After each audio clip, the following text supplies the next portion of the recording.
Assalamualaikum warahmatullahi wabarakatuh. Bagaimana cara mengqadha salat maghrib di waktu Isya? Sebelumnya kita perlu memberitahu dulu apa itu qadha. Qadha itu adalah lawan dari kata tunai. Tunai itu melakukan salat dalam waktu. Misalnya kita salat maghrib. Itu di usalliya kan ada kita baca. Usalli fardhal maghribi salatsa rakaati mustaqbilal qiblati ada'an lillahi ta'ala. Ada itu artinya tunai, artinya kita melakukannya dalam waktu. Sementara lawan kata dari ada atau tunai adalah qadha, melakukan salat di luar waktunya. Apakah kita sengaja melewatkan waktu atau tidak sengaja?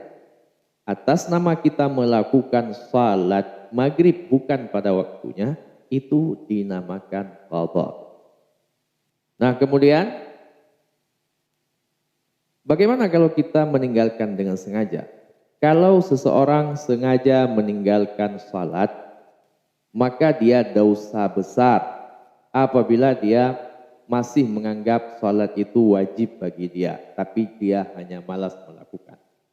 Akan tetapi kalau dia tidak mau salat dan meyakini bahwa salat itu tidak wajib bagi dia, maka ini sudah masuk dalam kategori kufur, ingkar terhadap syariat-syariat Allah.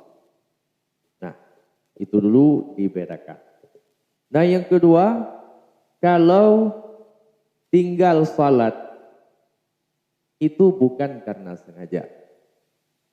Uzur dalam salat artinya yang dibolehkan alasan tidak salat itu hanya dua.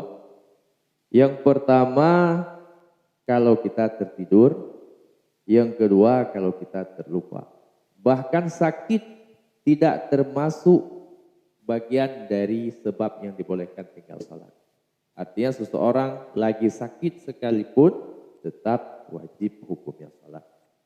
Kecuali lupa, maka lupa ini konteksnya ya tidak sadar, artinya tidak ada yang bisa disalahkan. Dan yang kedua, tertidur. Tertidur tidak terbangun. Kalau benar-benar tertidur, tapi apabila sudah terbangun, tapi tidur lagi, itu enggak termasuk. Ini yang benar-benar tertidur tanpa terbangun sekalipun.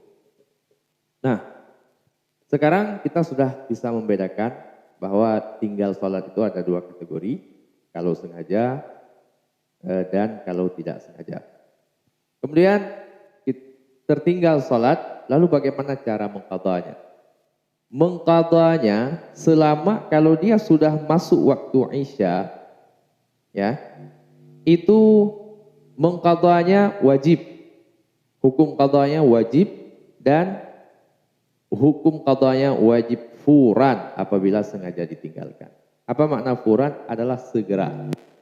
Begitu kita sadar mau taubat dari tarikus salat, dari meninggalkan salat, maka segera kita salat.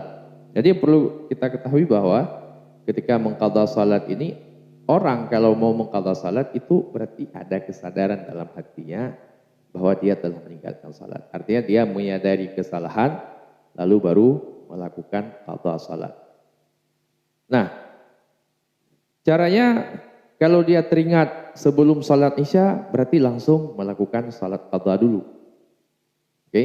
Tapi kalau dia bukan teringat ya, kalau tersadar. Tapi kalau dia tersadar tiba-tiba jam 10 malam dia dapat hidayah gitu. Saya tinggal salat, saya berdosa, udah dapat hidayah. Maka jam 10 malam itu juga sesegera mungkin kita qadha salat. Cara qadhanya bagaimana? Cara qadha itu adalah sama juga dengan cara salat maghrib yang asli. 3 rakaat menghadap kiblat karena Allah Ta'ala. Bedanya kalau yang salat maghrib asli itu tunai. Tapi kalau yang qadha tidak kita niatkan tunai, tapi kita niatkan qadha. Pada niat misalnya, usalli fardal maghribi talata rakaati mustaqbilal qiblati qada'an lillahi ta'ala. Begitu niat yang kita datangkan. Nah, kemudian Allahu Akbar. Setelah itu seperti biasa membaca doa iftitah sampai salam dan selesai. Rakaat kedua dan rakaat ketiga, kemudian selesai salat qadanya. Oke, jadi qada itu adalah sesegera mungkin. Qada itu adalah hutang yang wajib kepada kita. Jadi nggak ada istilah begitu tinggal salat, jadi kita enjoy aja, digratiskan, dimaafkan, tidak. Jadi kita tetap mengqadha salat yang kita tinggalkan. Begitu teman-teman. Semoga video ini bisa bermanfaat. Wassalamualaikum warahmatullahi wabarakatuh.